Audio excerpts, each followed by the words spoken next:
Hey friends, if you wish to fix availability status available on this device error on OneDrive in Windows 11, then please watch this video. I will guide you through the process. So here's the thing.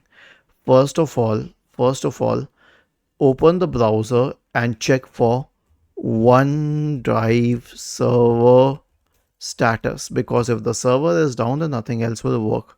So if you are searching it on Bing or through Microsoft Edge, the answer will be mentioned through Copilot itself. Now it says no sign of an outage, but still, for my own sake, I will scroll down to this option here which says portal.office.com service status. Okay, I'll click on it and I'll check if there is a green corresponding to OneDrive. Once I have confirmed this, I will right click on the OneDrive symbol. I'll select on this select the settings thing.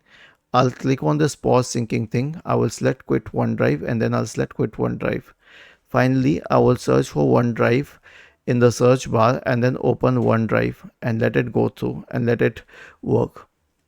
So this is how I can do the job. Was this helpful?